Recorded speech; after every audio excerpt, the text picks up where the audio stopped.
The only unreleased music I had on my computer, on my phone rather, was Pop Smoke. Pop Smoke's music. So I played it for Lucy and I was like, yo, this is what I'm into. This is it right here. And I played it for him and he was like, yo, his voice is like super unique. You really into it? And I was like, yes. And he was like, you should sign him. What's up, everybody? Welcome to another Boardroom Out of Office. Today, we are at the offices of Victor Worldwide with my man, Stephen Victor. Stephen Victor's the former COO of Good Music, the former EVP at Def Jam, and the current EVP of A&R at Universal Music Group. He's the founder and CEO of the Victor Worldwide label. He's worked with artists including Pusha T, Lil Uzi Vert, Pharrell, and is credited with signing the late Pop Smoke. And he's expanded into the fashion world with a collaboration with Nigo.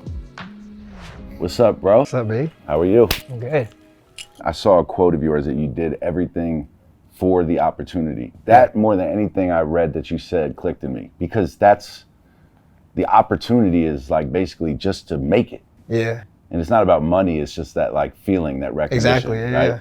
for sure. And I see like the way you moved around a bit, very similar to my path. Like within the music industry, you always can tell when your path has to pivot. Like you can see it, and if you can't see it, you get stuck. And for sure. You have to be that way. And you started, so you grew up in New York City, right? Yeah, in Brooklyn. In Brooklyn? Mm-hmm. Were you always that dude? Like you loved cars as a kid? Listen, I love cars so much that, you know, my dad he never had any nice cars, but like I was so obsessed with cars, like I would clean his cars like on the weekend. Like all my friends growing up, they would know me as the kid that, you know, love cars. I'd be washing my dad's car. That's amazing. Well, I just wanted to see it like looking the best it could look. Yeah, even though it was like a shitty car, but. And was that like some kind of North Star you put in front of you, like one day I'm gonna buy? Yeah, definitely. I was just like, you know, one day I'm gonna have all the nicest cars. Did you have the New York hustle growing up from the beginning? Yeah, I think so. So what were some of the things you did? I never really hustled as a child. It wasn't until I got into high school, you know, and I started, you know, so. Yeah, hustling. Yeah, hustling, yeah. That's why I got the word. Yeah, for sure. And what about the music industry from afar? What did it look like growing up? Like almost unattainable, because I always had this opinion of the music industry, kind of like that you had to have musical ability to work in the music industry. Like you had to have some sort of talent. Yeah. Whether you could sing, rap, produce, you know, direct videos. I always thought you had to have some level of talent. Until my friend got an internship. He was a producer, but he got an internship with Bad Boy, but he wasn't doing anything that was that had any creativity. Yeah. But so I was like, you got an internship doing what? Yeah, but he was in the room. He was in the room. And do you think now your parents is like shocked at the success you had? I don't think so, because I think that, like I always say, I mean, I've never said this before, but people that know me really well, like my parents, my mother and my father, they're so different. Like my father's like super, super conservative, and my mom is like off her rocker. So I feel like I got a bit of yeah. Because my mom is like, I don't want to say she's like delusional, but she thinks that anything is possible. Where my dad is, go to school, get an education, become a doctor, lawyer, accountant, some sort of trade, and that's the only way you're gonna be able to do anything with your life. Like very, very, very. I mean, and that's in some ways how I felt. We're similar ages. I felt like that may have been the only way I could do something, but I knew I wasn't going to do that. You went to Morehouse, I went to Morehouse, yeah. So that's a really good school. Yeah, so my dad forced me to go there. I did well in school. Like I went to boarding school in high school because I was so bad. They kicked me out of school in Brooklyn. For real? Yeah, so my dad was looking at it like, yo, this kid's gonna be off the rail if we don't do something. So they sent you where? In Virginia. I went to boarding school in Virginia in this small town called Chatham. I know where Chatham is. You do? Oh yeah. Oh yeah, you're in school, so you know, yeah. So you probably know the school that I went to. A school called Hargrave. We used to play like OKO. Oh, yeah, for sure. Yeah. But you did well, and then when you went to Morehouse, what was that like coming from New York? You hadn't even really been in the city. I hadn't been anywhere, but it was interesting because I went to, the boarding school was like a military-based boarding school, and it was very, very like rigid. Yeah, exactly. So, and then I went to Morehouse, and for as good of a school as Morehouse is, they don't have their shit together in terms of like registering for classes, and like everything's all over the place. Yeah. So it was kind of like a shock. Yeah. I was like, my high school is put together and I'm in college and I got to figure out how to enroll in a class. Yeah. You know what I'm saying? So everything was. It's probably changed drastically. It's definitely changed drastically, but I will say that I figured out how to get around shit a lot by going to Morehouse. Because it was just not structured the way you needed structure, it to be. You know what I'm saying? That's wild to think that way 20 years ago, right? Yeah, it was not at all, yeah. And was there some form of that hustle at school, like in high school?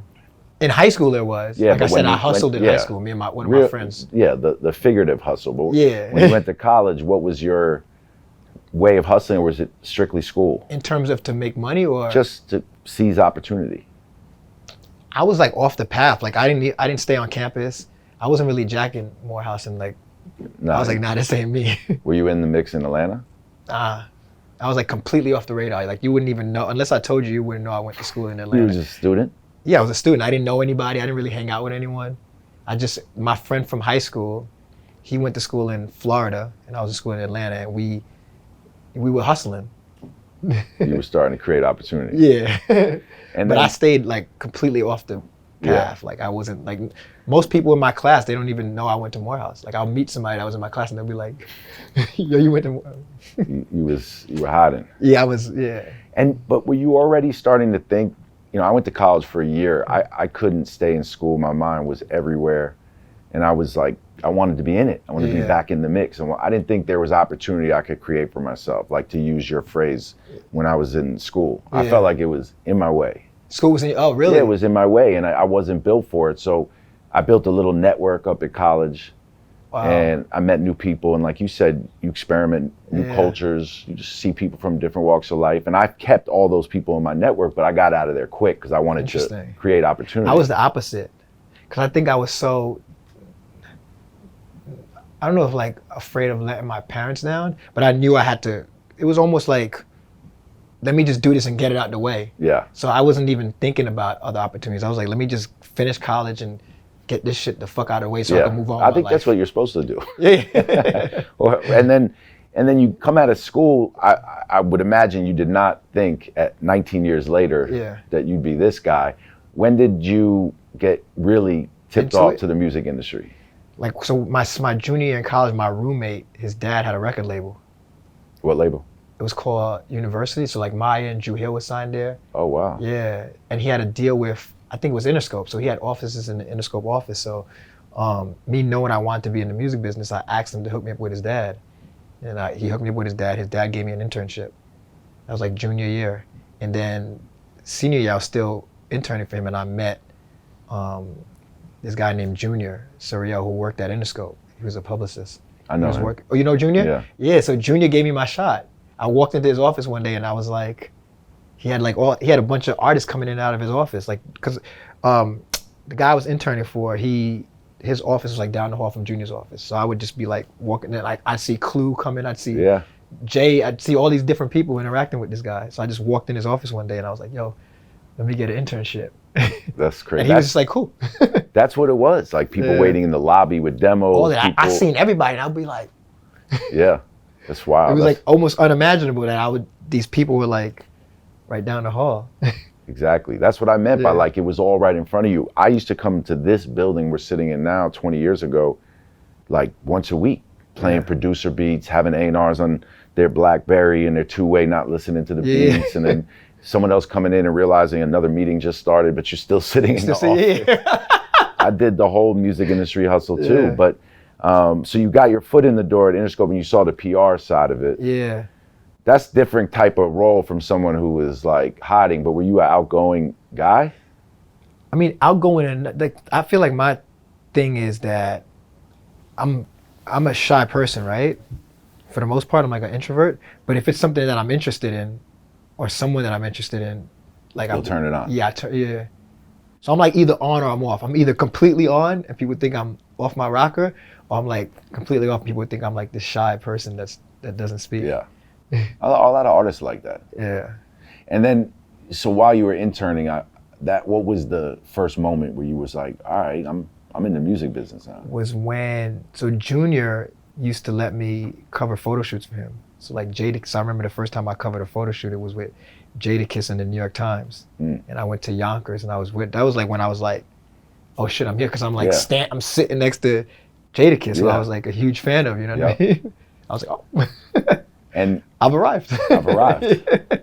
By the way, at the time I was interning still, so I didn't even have a full-time job. I was interning. I was junior's. At that point I had become junior's assistant, but in the system I was still an intern. Junior was just paying me out of his pocket like $100 a week so I could take the bus from Brooklyn to come to work, and he would like pay for my lunch. They let you come to work for the job. Yeah, exactly. They let you come into the city. Your parents knew you had at that got point, your degree. exactly. So it was just like.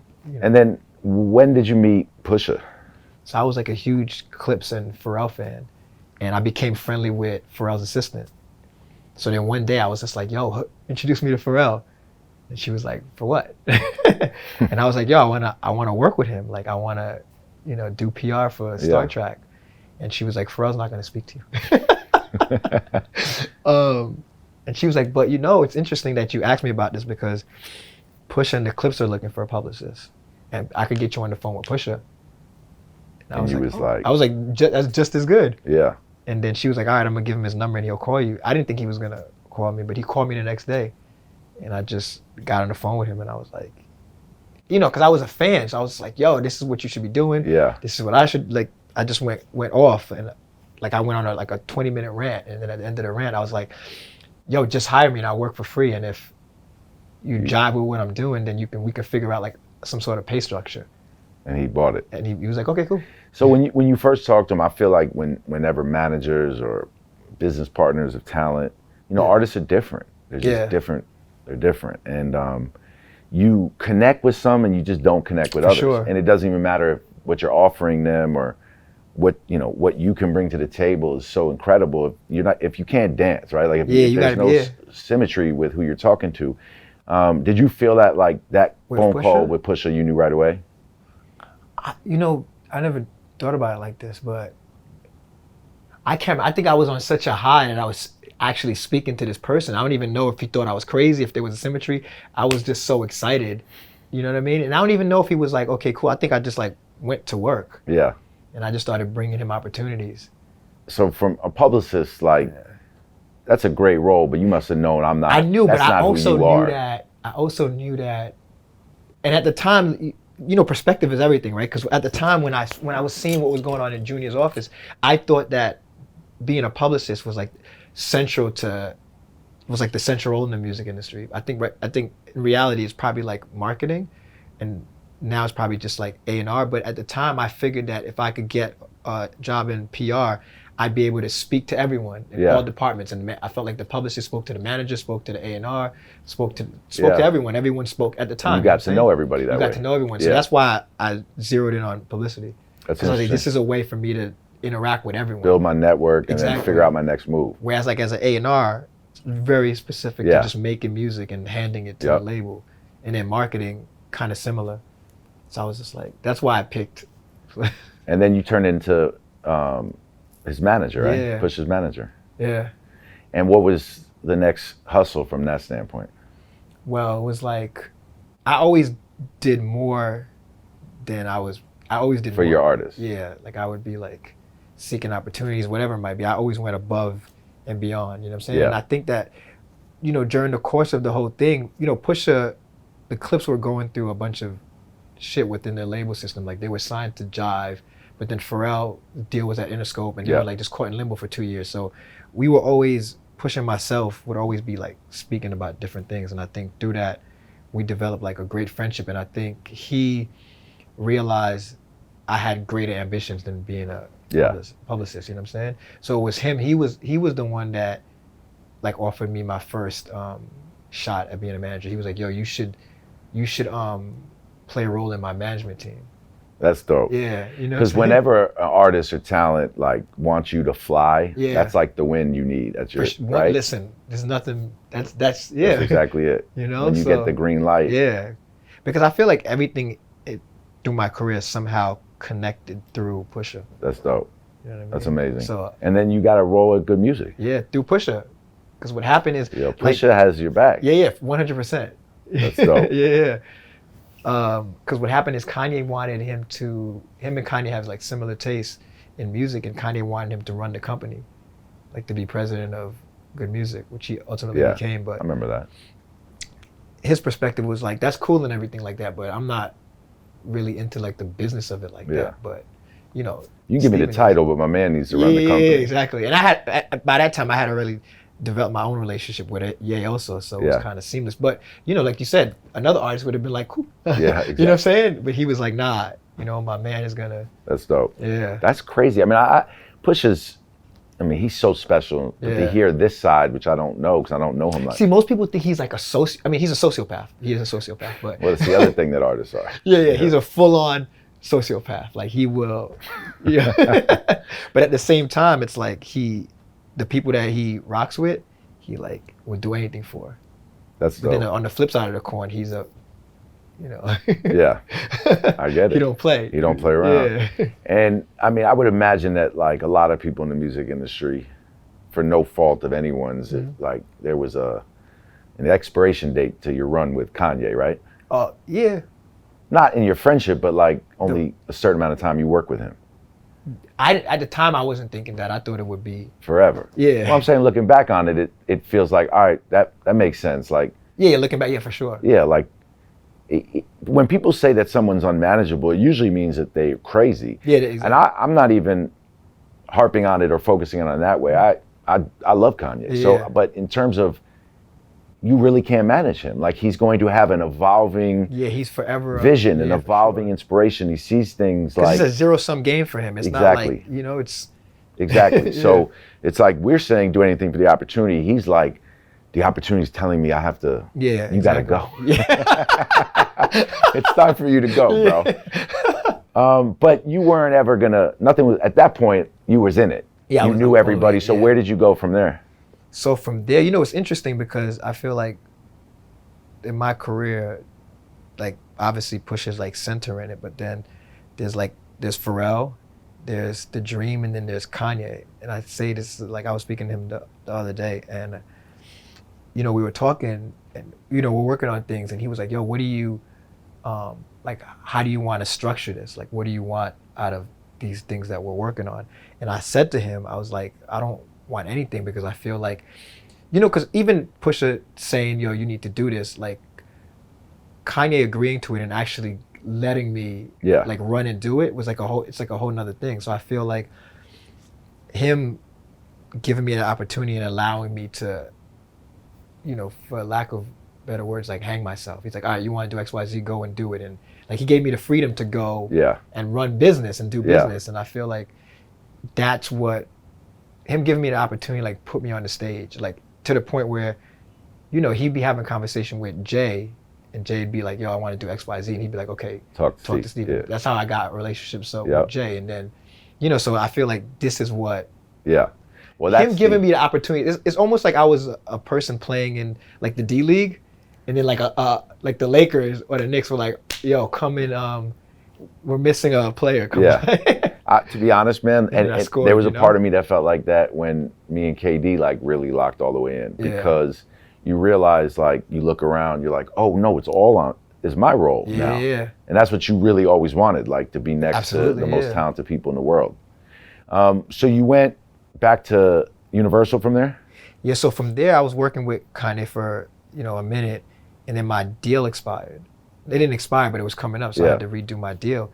And in the middle of all that, like word gets out, so then everyone was trying to hire me, like all the major labels, you know what I'm saying? And then I remember I had a conversation with Jay, and Jay was like, come, he was like, yo, you should work it out with Ye. You know what I'm saying? Like, that's what you should do. He's like, but if you don't go work at one of these labels. You know what I'm saying? Like, come over here and I'll create an opportunity for you, So I was really entertaining that. But then all these labels were offering me like all this Ferrari money. Yeah, exactly. So I get it. So I was just like, man, I was like entertaining it, and then one label offered me like this crazy like job, you know what I'm saying? Crazy money. And like everyone, my lawyer, everyone, including Pusha, my wife, they was like, yo, you have to. You gotta take this. Yeah, because it's like life-changing money. And I was very reluctant to it. I was like, but I was gonna do it. I had my mind made up, and I was like, yo, I can't. It's Hove. No, it wasn't Hove. It was a label. No, I'm saying, but you were contemplating it though to go work at Rock? Yeah, but then someone offered me some, like a lot. Next level. Yeah. So what were you even thinking about? I just like in my gut, I was just like, man, I would be doing this for the money, nothing else. Because you just This is knew not the where I major want to labels go. wasn't who you Yeah, I were. was like, this is not where I want to go. This is not what I want to be doing. I don't want to be like, no, this isn't. But it was such a Game changer. game changer, a unique position and the money that I was gonna do it. And then what ended up happening is in the middle of like negotiating, I was at the end of the negotiations. I was about to sign a deal, and then Universal called me, and they were like, and then Def Jam was trying to hire me a bunch of different labels, but this opportunity, this label was just like, and then Michelle Anthony from Universal called me, and she was like, yo, I want to sit down with you. So this is like Universal, the corporate company. So I was like, okay, cool. So then I went to go see her, and she started talking to me about like what I want to do, like what my ambitions were. So I told her, I told her my reluctancy in working within like a label system. So she was like, all right, cool, listen, we're gonna create a job for you. And I was like, that sounds good. And then remember, Kanye's at Universal too, so I wouldn't even have to, I'd be able to, just by proxy, stay in that world. So then I was gonna come work for Michelle Anthony at Universal. And then in the middle of them negotiating my deal, she was like, Lucien wants to meet you, just because of the type of deal that was doing with you. Yeah, exactly. So then I went to go meet with Lucien, and he was like, look, I want you to come work for me, and we're gonna do things a little bit different. I'm gonna create a position for you. Create a company for you. That too, yeah, exactly. He was like, I'm gonna create a position for you, and I'm gonna give you your own company. Victor Worldwide. At the time, I didn't have the name, but yeah, I didn't get the name until, because originally it was called Victor Records, but RCA owns that, so then they sent me like a cease and desist, and then I had to. Is that the origin of Victor just because of the cease and desist? Yeah, they were like, you can't use that name. So he was like, I need my name in this so bad. I'll do it twice. Yeah, exactly. So Victor Worldwide. Yeah. And that role at Universal was what? What did they create for you? So I was working for like the parent company. So I was working for Universal. I didn't work for any specific label. So my job was to create opportunities for like the labels, whether it be Interscope, Def Jam, or what have you, and for the publishing company, like film and TV, and they allowed me to continue managing. So basically it was just like... The dream job. Yeah. But the only thing that, at the time, the money was like a fourth of the money. But you was getting Victor Worldwide. And at the time, I didn't know what that meant. I'm not gonna lie to you. This was in 2015. Nowhere, you didn't think you was gonna have your own thing one day? I did, but I didn't realize like the magnitude of it, like having your own label and like having, you know what I'm saying? I just was like, oh. You just want to get the best job at that point. Yeah, at that point, I was just thinking about job. I wasn't thinking about like entrepreneur. I was like job, and then I'll eventually become an entrepreneur. But I was like, this is, in my mind, I was like, this is the next step in my career. I gotta, I'm a manager, then I'm working for an imprint, now I'm working for a label. Next step would be for me to have my own label. Yeah. I didn't realize it was all within this like package. Because then the other thing is, I was just so excited. I was like, oh, this is great. I'll be able to continue working with Ye. This job is like really the perfect job for me. I wasn't thinking about it. Like, but you now have worked with Kanye, Pharrell, Dream, Pusha, and talent finds you, you find talent. Mm-hmm. That's usually how it works at that point. How did you find Pop Smoke then? What happened was, it was in this office next door. It wasn't that he asked me to listen to the demo. He kept on talking to me about this kid. Like since like, I ended up signing him in February of 2018, maybe? Okay. But in 2017, he was like, no, 2019. No, 2018. Yeah, damn, the years are going by crazy. But he kept on telling me about this kid, like starting maybe in like August of 2018. But, I was on my way out, but nobody knew that.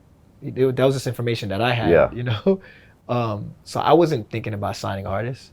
So he kept on telling, and in the music business, you can push somebody off and push somebody off. And like, so I was just pushing him off to the point where, he came to me one day and he was like, yo, you obviously don't want to sign this kid, but I told him I was going to get him a meeting with you. So just take the meeting as a favor for me so I don't look bad. Because we all grew up in like the same area. He was like, you making me look bad in the hood. So just take the meeting. Yeah. You know what I'm saying? So he knows I wasn't, I'm not cat. Whole time. Yeah. So like I had it all planned out. So I was like, I'm going to take the meeting in this office next door. So I could You leave can and move nobody right would, back to yours. Yeah. yeah, nobody would notice that I left. You know what I'm saying? Yeah. Because if you're in your office and you leave and you don't come back, you're Yeah. gonna be like, yo, where'd this guy Yeah. go? I like that. So I had this whole thing like planned out, and then I get in the office, and like Pop's already in there, and he like starts playing his music, and I was just like, yo, this kid's a fucking superstar. Right away. Right away. Had you ever felt that before?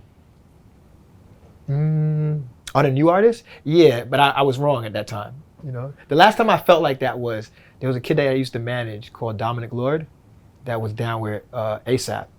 That was the last, but you know, And you had that feeling, but it didn't I had go. that feeling. It didn't go. But that was probably the last time that I had that. And you signed him right feeling. away? No. So remember, I'm in a situation where I'm like kind of like in no Yeah. man's land. So I was like, yo, this kid is fucking incredible.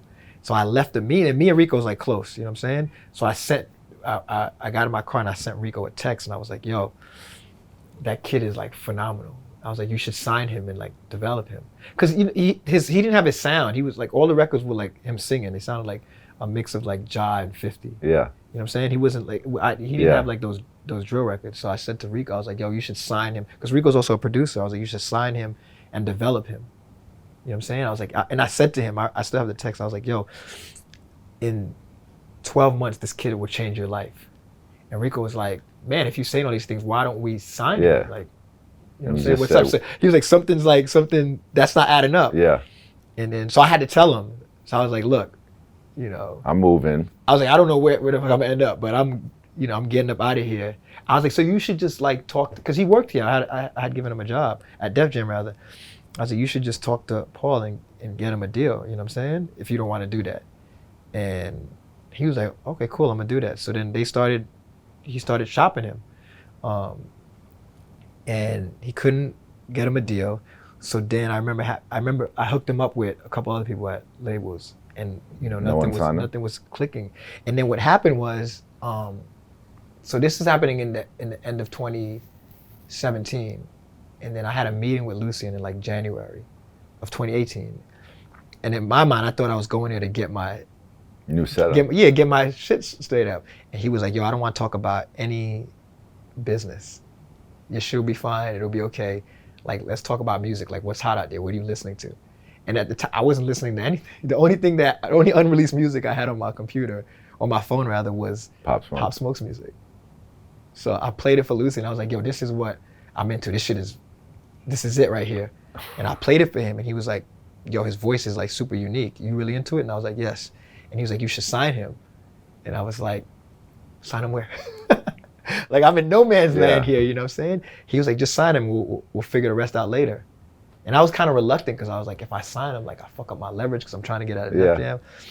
But he was like, yo, I've always been honest with you and taking, like, you know, I believe in you. And you trust me, we have a great relationship. Like, I wouldn't, so if you believe in him, you should sign him. He was like, because he's great, I think he's great. He was like, just sign him to Universal, and we'll figure out the label later. And then that's what happened. And that's what happened. Yeah. And you signed him to Victor Victor. Yeah. And then I had to pick a label within Universal to put it through. How long after that did he really hit the scene? Like months. I mean, it was like months that he started getting like a buzz, but it was probably like 6 or 7 months after that like everybody was on him. Yeah. But like it's like one of those things, I was so like determined and so excited about him. Like once because maybe it was like a month after that meeting that I got out of I got my old job back and my situation.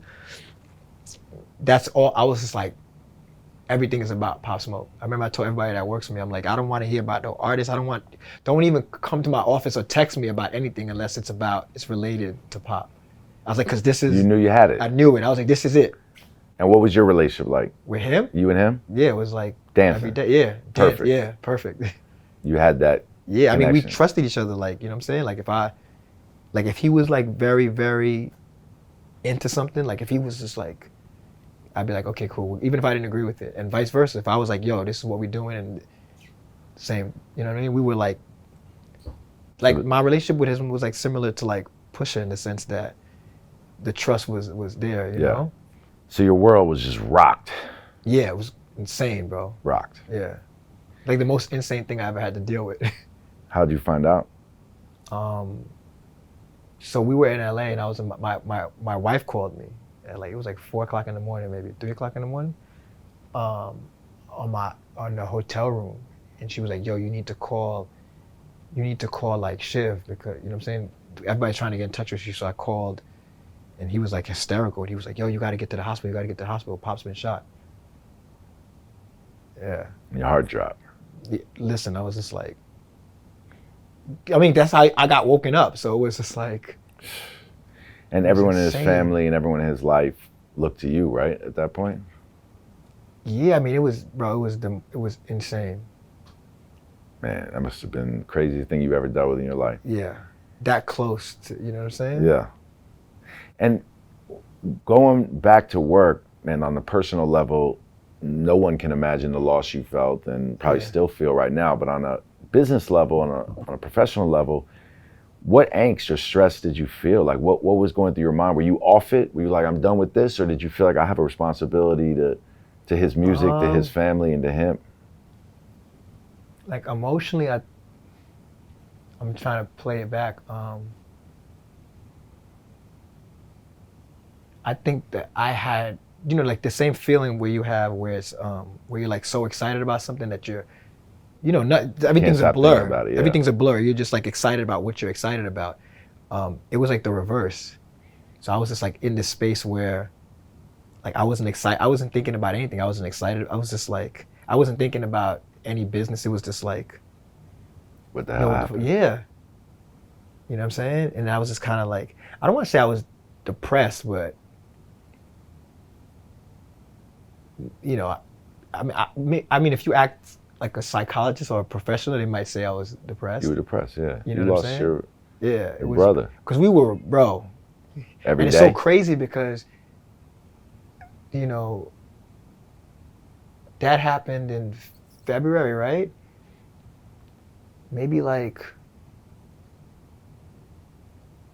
I want to say like 3 weeks before that, we had a meeting at Spotify. When we left the meeting, we were walking outside. He was like, "Yo," because you know it took him a while to like really understand the industry and like to kind of get in the mix of like doing promo and so on and so forth. Because he was like really hesitant, like about, like, you know, he had, at this point he had fans, but people would come up to him, he'd be like, "Yo," you know. Yeah.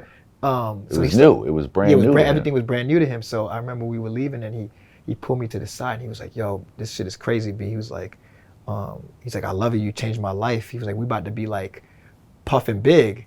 When he said, like, you know, he probably meant it in terms of like, this is, I'm big and you puff. But I looked at it like completely. I don't know why I looked at it like this. And I said to him, and I was like, what he said was, he was like puffing big or Suge and Pac. Oh my God. And I was like, I immediately was like, nah. Don't say that. Yeah, and I said to him, I said, nah, we're gonna be like, I think I might have said like Master P and Silk the Shock. I said something. I was like, nah, you know what I'm saying? Because I was just like, so it's so crazy that That's like wild, 3 weeks man. later.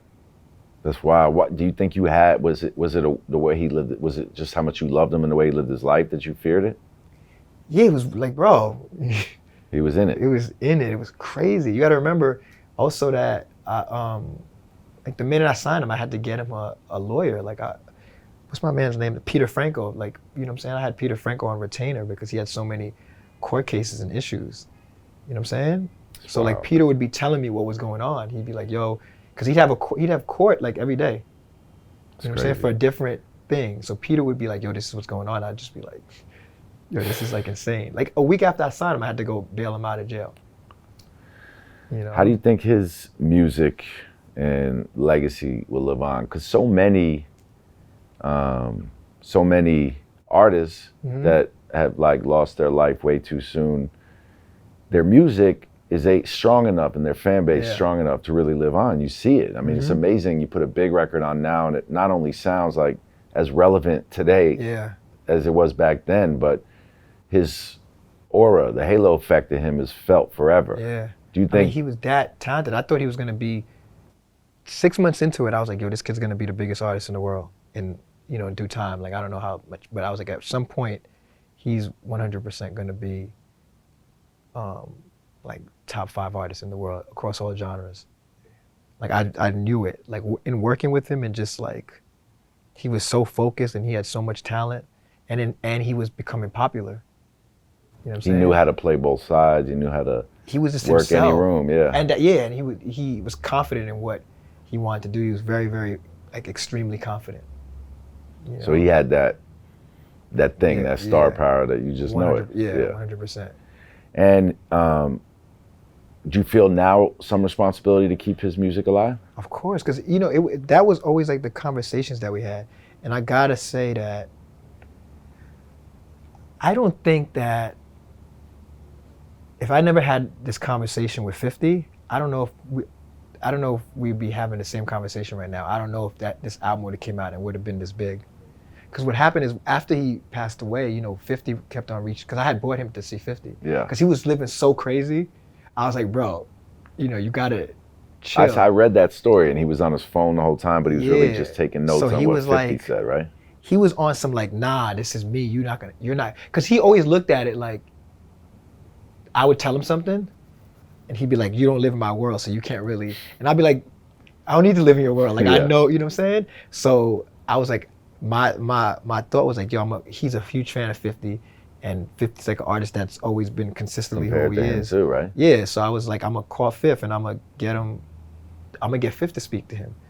So, it was maybe it was like that meeting with Fifth was maybe like 3 weeks before he passed. So when he passed, 50 kept trying to get in touch with me. You know what I'm saying? So I finally went to go see him, and he said to me, because I couldn't listen to his music. I was like, Yeah. I'm not, you know what I'm saying? And 50 was like, yo, you can't let. He's like, you're being selfish. He was like, you can't let your emotions or you being like in this depressed state. I guess he could tell I was like, Yeah. stop you from executing what plans you guys had. Because 3 weeks ago, you guys were in my office talking about Taking over the taking world. over the world. I was like, now, he passed away, but who's gonna keep his legacy going? Who's gonna make sure his music comes out so that he could take care of his family? Like, he was like, that's on you. You can't. He was like, I get you're sad and all this shit, but this ain't the time for that. He was like, Yeah. you gotta because we had talked to Fifth about putting his album out in the summertime. He was like, nah, you gotta finish that. You gotta see this through. see this through. And he's like, and if you need my help, like, I'll promote it, whatever you need. That's dope. From my side, like, I'll help you. He's like, but you can't. He was like, nah, bro. That's amazing. He's like, you You've can't had be some selfish. good mentors and artists and Yeah. people to lean on your whole career. Yeah, for sure. And are his family supportive, clearly, of Yeah. getting his music out? And Totally. you had to march through it, man. And now I look at your roster, and you built not only a brand for yourself, the apparel you made, everything you do has a creativity to it. I could tell you have a thought. I could tell that, like, there's chess moves. Whether you think you're head down, you probably subconsciously know where that next step is that you're taking 100%. always. Yeah, for So sure. who's on the roster now? So I got Nigo, obviously Pops Estate, Ski's still on the roster. I got this artist named Wyland that I'm super, super excited about. I still got he's not my son, but I refer to him as my son, this kid named 16-year-old, who's the first artist I signed when I started the venture, and he did like Mobamba for Sheck. Yeah. So yeah, I mean, That's dope, There's a couple man. other And artists that I forget Nigo about. did your merch? and Nigo did the logo, That's fire. you know what I'm saying? So like, I was always like, You took you full circle, man. full Those circle. are I your went to people from Japan. early. Yeah, I was like, yo, I saw him in New York, and I was like, yo, you need to do my logo. That's what I'm saying. Like, sometimes I'm like very, very shy and introverted, but when I know what I want, You go for it. I go for it. So, I went to Japan for a day just to meet with this guy. So full circle, like you said, I was like, yo, it would be ill to do an album with Nigo. And now I'm doing a documentary with him. We're going to do another album. And I'm like fully immersed in his world. But this is like, Yeah. but like you said, everything that I'm doing is there got to be some sort of me in it, like creatively. Before we wrap up, Jimmy Iovine, I went to his house last summer, and I was like complaining, like a younger entrepreneur, or younger. Mm-hmm. I'm not young, but Yeah. younger than Jimmy. And he was just like, bro, your best years are in front of you. Like, are you crazy? Wow. And I was like, what? Like, I'm enjoying what I got, and I'm working my ass off, and I want more. But to have somebody like look at you and say like, all this, Yeah. you may not be able to have those experiences ever again, but all this culminates, if you do it right, in like the best 15-year run, 20-year run of your life. So Yeah. that's right in front of you now too. I mean, that gave me chills hearing you say that, because I also look at I feel like, you know, coming into work today and knowing that I was just thinking about, like, because I look up to you, you know what I'm saying? I'm not afraid to say it. I appreciate that, bro. And I was just thinking about your career and like my career and like different people that I look up to. And what I came to the conclusion was, because your pivot was like ill, like probably the illest in the music business, you know what I'm saying? I think that like people that work in the music business that are really talented, because there's a lot of people that's talented and there's some people that are not so talented, but the ones that are talented, I feel like working in the music industry prepares you to do anything because there's so much nonsense and tomfoolery that goes on. Damage control, and you know what I'm saying? And also one of the best things that I learned was that when you're building an artist, you got to do it at any cost. They're not selling records, but how are we going to get people in a venue? They're not selling records, but I got to sell merch. Yeah. I got to get them pop so I can get them booked on tour. Yeah. So the creativity between the lines is like, you have to find one little thing to build every time. Yeah. And then that experience allowed me to have like this vast array of skill sets, and that's what the music industry lets you do. Like, oh, we got to produce a video, we got to go on tour, we got to make a press kit, we got to go on a press tour, we got to go to radio, and like I'll meet people and I'll be breaking down radio formats. They're like, how do you know this? They didn't even realize, like, because when I was in the music industry, it was chaos, man. And then when you get out of it, it's like, shit, everything You're like else. a diamond. You go from being you know, because it's like, man, your pivot is insane. Thank you, bro. You know what I'm saying? That's what everybody wants, to be able to still, because I think the music industry also provides a level of cool that, you know what I'm saying? That you can't get anywhere else. You can't get anywhere else. So to be able to pivot from it and still keep that, because a lot of people they'll make a lot of money in music and then they'll pivot into something else that, you know, because you develop like a lot of skills, you'll pivot into something else that probably is as lucrative, get you the money, but you know what I'm saying? So to be able to get the same money, if not more, and still get the same level of. Thank you, man. You know what I'm saying? Thank you, bro. That was important because that's why you stay in the music industry. Yeah, you know what I mean? So to be able to like, exactly. It's crazy that when I came to the Showtime premiere, like, and I'm just sitting back just watching this whole thing, like, that was hip hop in there, right? Seeing you on stage, I was just like, yo, man, I appreciate that, this guy bro. really did it. Man. See Steven Espinosa next, you know what I'm saying? Thank you, bro. Like, I appreciate that. So, well, man, this was good. Let's stay up. Yeah, definitely. And thanks for tuning in to Boardroom, Out of Office. I love the show, by the way. Thank you, That's bro. why I was like, I need it. Thank you, man. Well, we here. This was fun, man. I appreciate it. And let's catch up soon. Definitely.